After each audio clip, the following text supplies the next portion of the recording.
To continue from yesterday, our next concept is why term is an important for a democratic country, and because our country, we are having a democratic country, so why we need this concept means why a democratic country need this concept.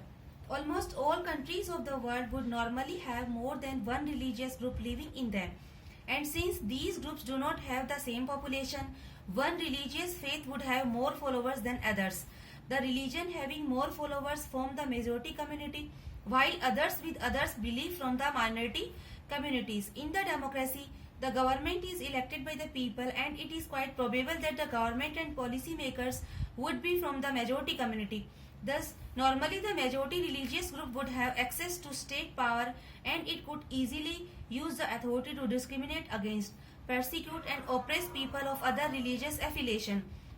This is the reason that secularism gains too much importance in a democratic and pluralistic society. Our next concept is secularism in India. What is the condition of secularism in India? The original text of the preamble as adopted by the Constituent Assembly did not contain the term secular. This term was inserted into the preamble through the 42nd Amendment, which is done in 1976 of the Constitution. Secularism can be interpreted in the Indian context to be having these features. It implies equal respect to all religion and religious tolerance. It also implies that India does not have an official state religion. The Indian state is not ruled by any religious group.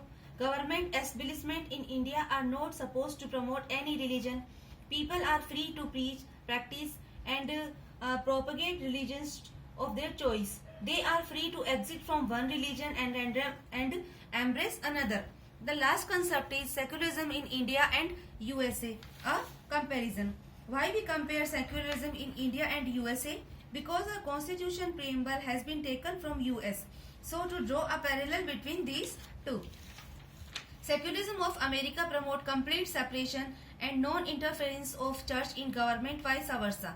That means government has nothing to do with religion and religion has nothing to do with government. Whereas Indian secularism has different connotation where government do not follow any particular religion and also does not appease any single religion. But government is free to take steps which may seem to be interference in religious matter in order for betterment of classes in particular and society as a whole. For example, laws against dowry, opening up of temples for all sections of society and many more. Also, Indian secularism emphasizes or promotion to all and appeasement for none, which is not in American secularism. For example, Indian government recognizes Waqf board and also approves grants. Okay students, with this concept we are finishing up this chapter. Now watch and listen the video carefully and write the question answer in your notebook which I am sending after this.